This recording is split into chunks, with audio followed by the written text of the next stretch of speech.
इतना खूबसूरत पोर्ट्रेट तो बॉडी ही बना सकती है। ये संतराश ने बनाया है। वहाँ एक कलाकार आता है, उसने हेमदेव की मूर्ति भी बनाई है। कौन है ये कलाकार? उसकी प्रेरणा को बहुत बड़ा आघात पहुंचा है और ये सोचकर अब उसके हाथ कभी स्थिर नहीं रह पाएंगे और कांपते हुए हाथों से कभी भी अच्छी मूर्त नहीं बनती। अरे इसका बकरी खो गया है तो मैं मदद कर रहा था बकरी ढूंढने की। झूठ बोलते हैं, पकड़ो। अगर वो जिंदा होता तो बॉडी को खोजते हुए जरूर आता। हो सकता है जोगेन उन्हें पता हो कि रोमेश अभी भी जिंदा है। ये आप कैसी बातें कर रहे हैं इंस्पेक्टर मान? मैं यहाँ आपसे आपके प्रतिमा और आपके स्केच के बारे में पूछताछ करने आया हूँ। आपने आपके प्रतिमा के बारे में कहाँ से जाना?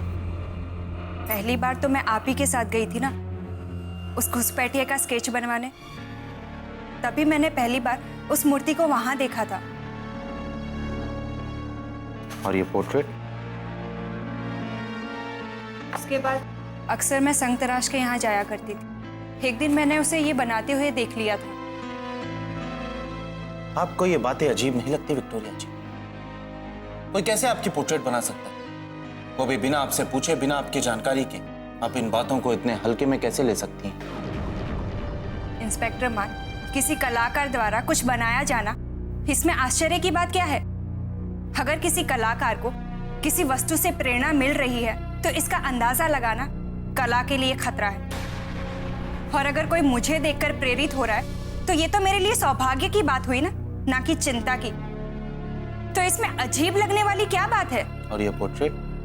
ये उस संतराश की परिकल्पना है जिसे उसने पेपर पर उतारा है। और आपने इस बात को पुलिस से बताना जरूरी भी नहीं समझा और ना ही किसी और से बताया? इंस्पेक्टर मान, इसमें इस मूर्ति और पुलिस का क्या लेना देना? कला कोई अपराध तो नहीं है और किसी मूर्ति का निर्माण करना किसी भी कानून के हिसाब से गलत नहीं है। तो फिर इसमें मेरा पुलिस को सूचना देना, इसमें मेरी कैसे रिस्पॉन्सिबिलिटी बनती है? और मैं अपने पोर्ट्रेट के बारे में किसी को क्यों बताऊं? अगर मुझे किसी को बताना उचित नहीं लगेगा तो मैं किसी को नहीं बताऊंगी। आप मुझसे इतने सवाल जवाब क्यों कर रहे हैं? ऐसा लग रहा है जैसे आपने मुझे किसी कटघरे में खड़ा कर दिया है। इसमें मेरा क्या गुनाह, मेरा क्या अपराध? विक्टोरिया जी, आपने कोई अपराध नहीं किया, बल्कि ये सवाल उन अपराधों के सिलसिले में ही मैंने तो सोचा था कि आपसे कुछ नई बातें जानने को मिलेंगी। कैसा अपराध, कैसी बातें? संतराश अपनी जगह पर नहीं है और ना ही उसकी बनाई मूर्तियां और ना ही उसकी बनाई कोई भी स्केच। वहां का नजारा तो ऐसा है जैसे किसी ने जानबूझकर उस जगह को उजाड़ दिया। मगर ये कैसे हो सकता है? संतराश कहां जा सकता है? और ऐसा करके किसी को क्या हासिल होगा? उसकी जगह तहस नहस करके किसी को क्या मिलेगा? इन्हीं सवालों के तो उत्तर की आस लेकर मैं आपके पास आया हूं। इंस्पेक्टर मान, उत्तर की बात नहीं है, क्योंकि इसका सीधा ताल्लुक रमेश से ही जाता है, क्योंकि वो मूर्ति रमेश ने बनाई थी। क्या? लेकिन आपको किसने बताया? क्या ये बात आपको संतराश ने बताई है कि ये मूर्ति रोमेश ने बनाई थी? नहीं, क्योंकि उस मूर्ति को देखने के बाद मुझे किसी को बताने की जरूरत नहीं पड़ती कि वो किसने बनाई। तो फिर आप इतने विश्वास के साथ कैसे कह सकते कि ये मूर्ति रोमेश ने बनाई है? क्योंकि उसको समझने के लिए आपको किसी से बेइंतहा मोहब्बत करनी पड़ेगी, समर्पण करना पड़ेगा, संपूर्ण समर्पण। लेकिन जिसे आप प्यार समझ रही हैं, समर्पण समझ रही हैं, हो सकता है कि वो आपका सिर्फ एक भ्रम है। इंस्पेक्टर मान, अगर आपके पास ये शक्ति है कि आप अपने दिल की सुन सकते हैं, तो एक बार अपने धड़कन से जरूर पूछेगा कि कौन ऐसा आदमी होगा जो मेरी इतनी सुंदर मूर्ति, इतने सुंदर स्केचेस बनाएगा। कहते हैं कि मूर्ति में जान नहीं होती, लेकिन वो मूर्ति इस पोर्ट्रेट में सजीव दिख रही है और मेरे पास आपके खोखले सवाल और बेमतलब शक के लिए कोई जगह नहीं है। फिलहाल तो मेरे पास कोई सवाल नहीं है विक्टोरिया जी, लेकिन इस केस के इन्वेस्टिगेशन के समय इस केस से संबंधित कोई भी सवाल आया तो मैं आपके पास दोबारा जरूर आऊंगा। इंस्पेक्टर मान, मुझे किसी भी तरह उस संतराश और उस मूर्ति के बारे में जानकारी चाहिए, क्योंकि जहां तक मुझे पता है कि वो संतराश अपनी मर्जी से कहीं नहीं गया होगा और वो मेरी मूर्ति लेकर तो कभी नहीं जाएगा। ठीक।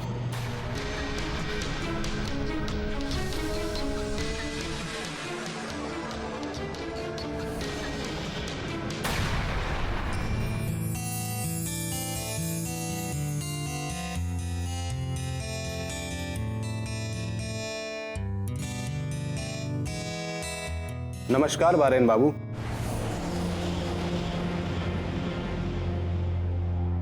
अरे देवीकांत, फिर तुम आ गए। यार तुम हो बड़े विषैले सांप, एक बार पीछे पड़ जाते हो तो पड़ ही जाते हो। भाई मैंने मना कर दिया था कि उमाकांत का केस मैं नहीं लड़ूंगा, भूल गए क्या?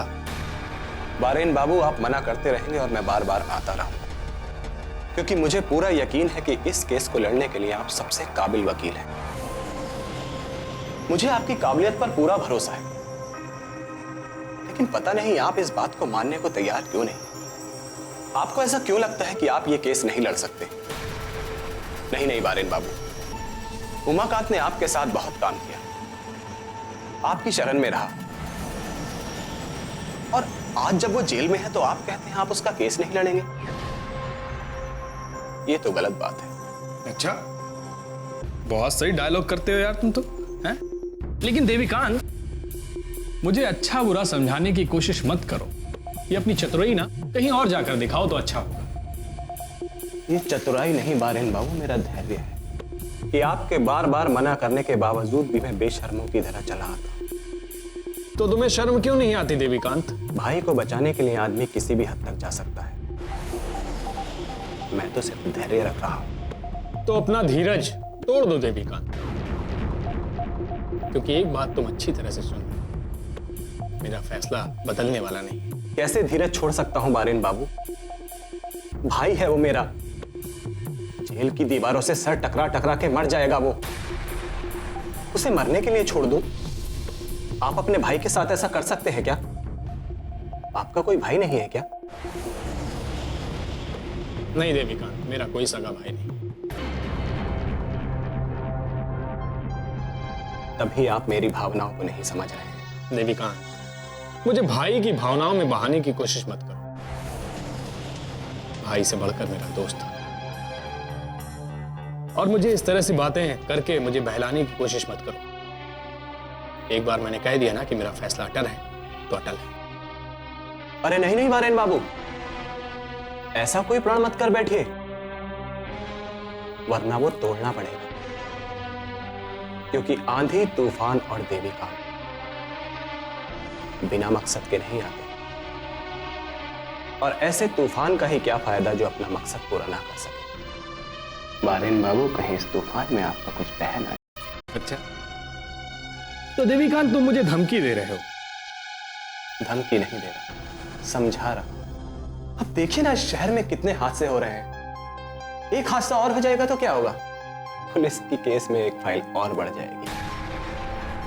अभी सुना है कि ब्लू बर्ड में किसी ने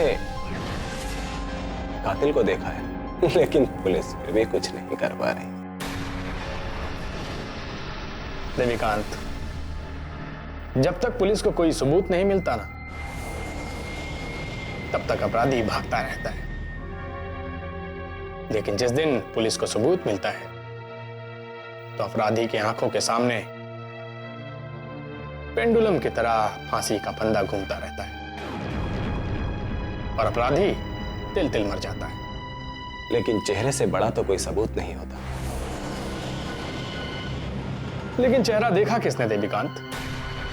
मतलब बैरिस्टर साहब की बेटी ने कातिल का चेहरा नहीं देखा? नहीं देवीकांत, उन्होंने चेहरा नहीं देखा। उन्होंने सिर्फ इतना देखा कि हाँ, वहां एक औरत थी। मतलब फिर तो कोई मुश्किल ही नहीं है। मेरा मतलब पुलिस के लिए बहुत मुश्किल हो जाएगी। अब बिना चेहरा देखे कातिल को पहचानना। अब वैसे भी औरतें बहुत हैं इस शहर में, क्यों बारेन बाबू? देवीकांत, तुम अपने मतलब की बात करो। मतलब की बात आप सुन ही कहाँ रहे हैं। धैर्य की भी एक सीमा होती है।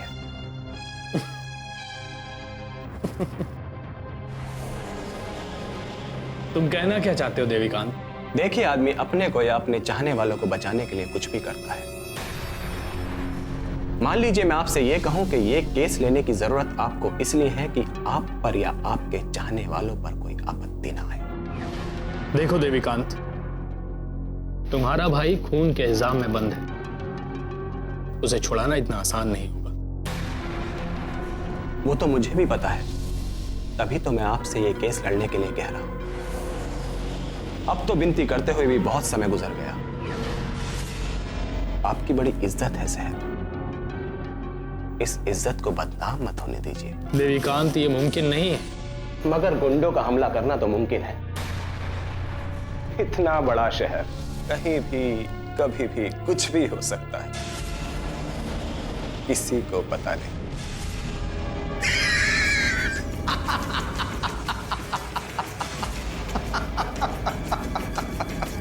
देवीकांत, तुम किस हमले की बात कर रहे हो? आप याद कीजिए, सोचने की जरूरत आपको है। मैं फिर आऊंगा बारेन बाबू, और इस बार हाँ सुनकर जाऊंगा, क्योंकि मुझे अपने भाई को छुड़ाने की बहुत जल्दी है।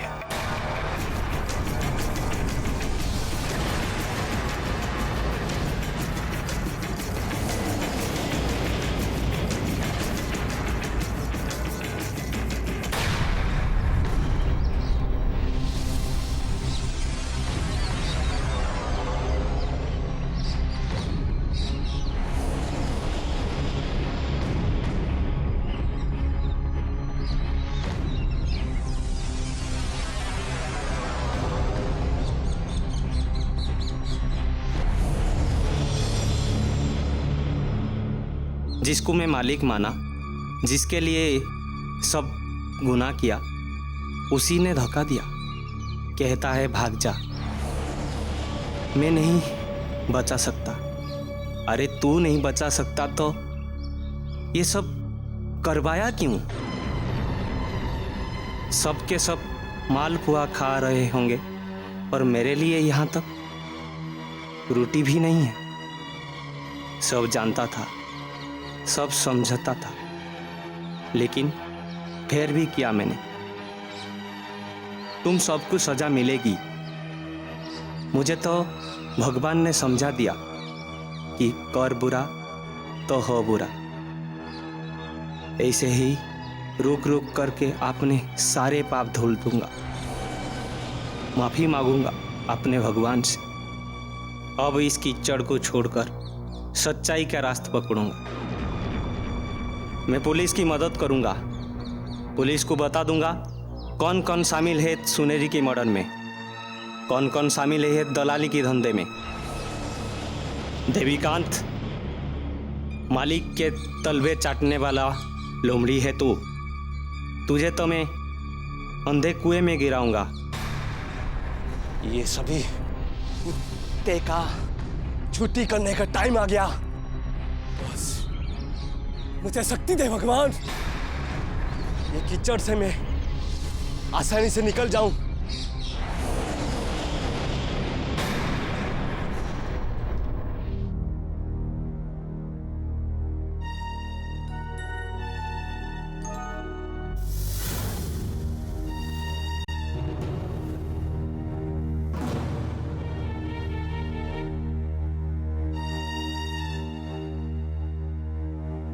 आओ बारी नाओ।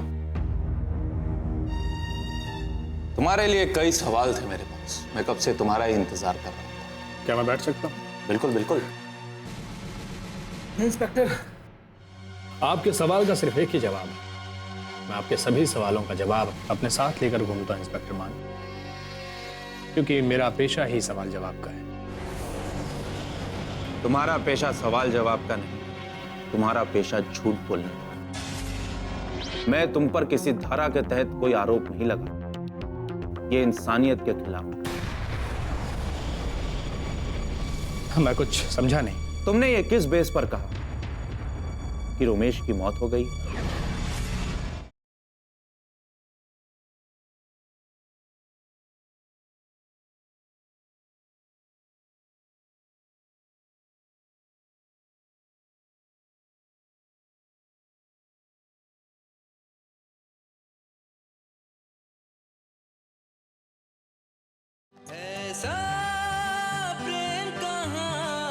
तुम्हारा पेशा सवाल जवाब का नहीं, तुम्हारा पेशा झूठ बोलने का। सवाल जवाब तो सिर्फ एक बहाना है। फिर तो मुझसे सवाल जवाब करने का कोई फायदा ही नहीं। अगर आपने समझ लिया है कि मेरा पेशा झूठ बोलने का है, तो आप जितने भी सवाल पूछेंगे हो सकता है मैं उसका झूठ ही आंसर दूं। क्योंकि मुझे लगता है हर पापी कभी ना कभी सही रास्ते पर तो आ ही जाता है। देखिए इंस्पेक्टर मान, अगर आज आपने मुझे मेरे पेशे की बारीकियां समझाने के लिए बुलाया है, तो आपने दिन बहुत गलत चूज कर लिया। क्योंकि न जाने कितने लोग अपने हाथों में फाइल लिए मेरे दरवाजे पर मेरा इंतजार कर रहे हैं अपने न्याय पाने के लिए। उसकी चिंता आपको करने की जरूरत नहीं है बारिन बाबू, उनको न्याय कानून दे। खैर, मैंने आपको यहां आपकी वकालत की बारीकियां समझाने के लिए नहीं बुलाया। मैंने तो यहां आपको सिर्फ एक छोटी सी बात समझाने के लिए बुलाया। वैसे तुमने बचपन में तो सुना ही होगा कि झूठ बोलना पाप है, नदी किनारे सांप है, और वही तुम्हारा। खैर छोड़िए, लेकिन अगर आपके पाप से किसी को नुकसान पहुंचता है तो यह बहुत बड़ा अपराध है। देखिए इंस्पेक्टर मान, मैं समझ नहीं पा रहा हूं कि आप किस अपराध की बात कर रहे हैं। आपकी इसी अदा पर तो हम कायल हैं बारीन बाबू। आप सब कुछ समझकर भी ये जो ना समझ बनने की एक्टिंग करते हैं ना, वाह। इंस्पेक्टर मान, मैं समझ नहीं पा रहा हूं कि आप मुझ पर बार बार इल्जाम लगाए जा रहे हैं और मेरा अपराध भी नहीं बता रहे हैं आप। तुम्हारा अपराध ही यही है बारीन कि तुम झूठ बोलते हो। देखिए इंस्पेक्टर मान, मैं कानून का जानकार हूं। कृपया करके आप मुझे कानून के लहजे में ही समझाएं कि किस धारा के तहत आप मुझ पर इल्जाम लगा रहे हैं। मैं तुम पर किसी धारा के तहत कोई आरोप नहीं लगा, ये इंसानियत के खिलाफ। मैं कुछ समझा नहीं। तुमने ये किस बेस पर कहा कि रोमेश की मौत हो गई? रोमेश की मौत? हाँ हाँ बारीन बाबू, ये बात हमें आपने ही बताई थी कि रोमेश मर चुका है, उसका एक्सीडेंट हुआ था। बिल्कुल नहीं इंस्पेक्टर मान, मैंने ऐसा कभी नहीं कहा कि रोमेश की मौत हो चुकी है। क्या बात करते हैं बारीन बाबू, आपके अलावा रोमेश की मौत का हमारे पास दूसरा कोई गवाह नहीं है। देखिए इंस्पेक्टर मान, मैं चश्मदीद गवाह नहीं हूं, गवाह कोई और है। मैंने तो बस इतना ही कहा था कि रमेश का जीप से एक्सीडेंट हुआ और वो नदी में जा गिरा। कहीं ये भी तुम्हारे झूठ के लिस्ट का हिस्सा तो नहीं? आप कहना क्या चाहते हैं इंस्पेक्टर? रमेश मेरा दोस्त था और उसकी मौत के बारे में मैं गलत अफवाहें उड़ाऊंगा? तुम्हें इस एक्सीडेंट के बारे में कैसे पता चला बारी? रमेश को खोजते हुए जब मैं वहां पहुंचा तो किसी राहगीर ने मुझे बताया कि उसका एक जीप से एक्सीडेंट हुआ और वो नदी में जा गिरा। और आपने मान लिया? कोई चारा नहीं था मेरे पास इंस्पेक्टर। मैंने रमेश को इस शहर के चप्पे चप्पे में तलाश किया, लेकिन वो नहीं मिला, तो मुझे मानना पड़ा। कहीं ऐसा तो नहीं कि तुम फिर से मुझसे झूठ बोल रहे हो, मुझे गुमराह करने की कोशिश कर रहे हो? आपका दिमाग खराब हो गया इंस्पेक्टर। आप अपनी खाकी वर्दी का गलत इस्तेमाल कर रहे हैं। एक शरीफ शहरी से आप अनाप शनाप सवाल पूछ रहे हैं और मैं चुपचाप आपके बेबुनियाद सवालों का जवाब दे रहा हूं। मैंने कहा ना कि रमेश मेरा दोस्त था और मैं उसके बारे में गलत अफवाहें नहीं फैला सकता। शांत हो जाइए बारीन बाबू। अरे ये तो हमारी ड्यूटी है, मेरी आपसे कोई ज्यादा दुश्मनी तो है नहीं। और आप तो वकील हैं, आपको तो पता ही होगा कि पूछताछ के वक्त शक की सुई कई लोगों की ओर घूमती। देखिए, मुझे जितना पता था मैंने बता दिया। पर विक्टोरिया जी के किडनैपिंग के केस के बारे में सब कुछ जानते हुए भी आपने मुझे कुछ नहीं बताया था। विक्टोरिया जी? मेरा मतलब हेम जी। वैसे आप भी तो उस हमले का हिस्सा थे। खैर कोई बात नहीं, मैं आपको इस केस से जाने देता हूं, क्योंकि विक्टोरिया जी ने खुद इस केस का कोई रिपोर्ट नहीं कराई है। Okay inspector, thank you.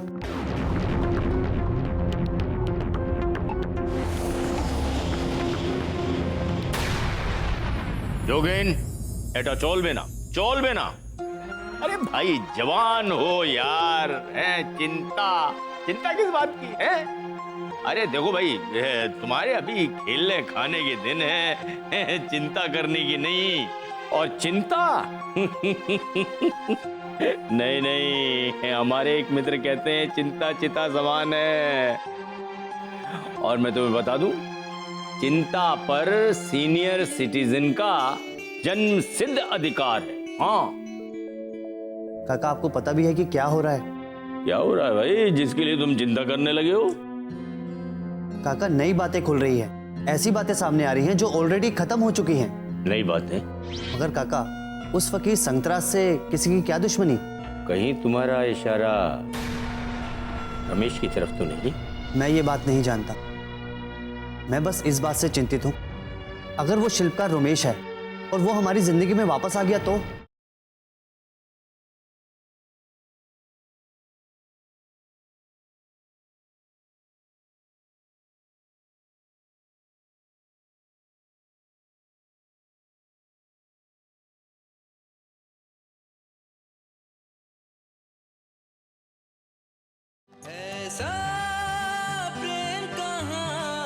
ऐसी बातें सामने आ रही हैं जो ऑलरेडी खत्म हो चुकी हैं। नई बातें? तुम किन नई बातों की बात कर रहे हो? काका, हो सकता है कि रमेश जिंदा हो।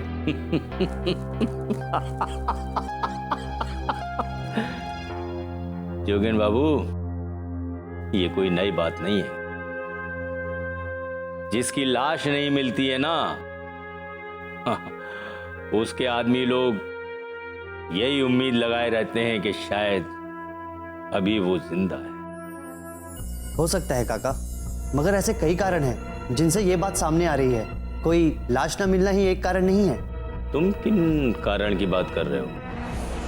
काका, आपने बॉर्डी के कमरे में पोर्ट्रेट देखा है? पोर्ट्रेट?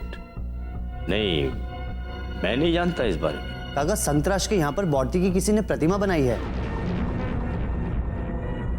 संतराज ने बनाई होगी ना? नहीं काका, वो संतराज ने नहीं बनाई। उसने खुद बोला, उसने कहा कि एक आदमी आया था जिसने वो प्रतिमा बनाई है। और प्रतिमा ही नहीं, बहुत सी ऐसी पेंटिंग्स और पोर्ट्रेट्स हैं बॉर्डी के वहां पर। ये सब तुम्हें कैसे पता? मुझे बॉर्डी ने बताया। बॉर्डी बार बार उस संतराज के पास जाती रहती थी उस प्रतिमा को देखने, इस चाह में कि रमेश उसे वहां मिल जाए। कहीं वो ये तो नहीं सोच रही है कि ये रमेश ने बनाई है? लेकिन संतराज से तो पूछना चाहिए था कि किस आदमी ने बनाई है। नहीं काका, संतराज ने नहीं बनाई। संतराज बहुत जिद्दी है, वो ये नहीं बता रहा कि ये प्रतिमा किसने बनाई है। उसका कहना है कि जब तक उस आदमी की अनुमति नहीं मिलेगी वो नहीं बताएगा। तो फिर किसने बनाई होगी? हाँ, तो हम मालूम कर लेते हैं। नहीं काका, यही तो सबसे बड़ी प्रॉब्लम है। संतराज और वो प्रतिमा किसी ने गायब कर दिया है। तो फिर ऐसा आदमी हो सकता है जिसे हेम से मतलब हो और संतराज से दुश्मनी। मगर काका, उस फकीर संतराज से किसी की क्या दुश्मनी? कहीं तुम्हारा इशारा रमेश की तरफ तो नहीं? नहीं काका, मैं ये बात नहीं जानता। मैं बस इस बात से चिंतित हूं, अगर वो शिल्पकार रमेश है और वो हमारी जिंदगी में वापस आ गया तो?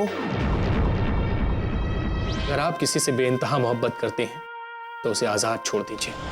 अगर वो आपका है तो आपके पास वापस जरूर आएगा। लेकिन रमेश के केस में ऐसा नहीं है, वो कभी वापस नहीं आएगा। सिर्फ और सिर्फ उसकी यादें आपको तड़पाती रहेंगी। मैं बस अपने विश्वास पे कायम थी बारी, वरना रमेश को तो मैं लगभग भुला ही चुकी थी। ये अचानक से जो घटनाएं घटने लगी, इन्होंने मुझे अंदर से हिला कर रख दिया। और अगर रमेश जिंदा है तो सबके सामने आने से क्यों कतरा रहा है?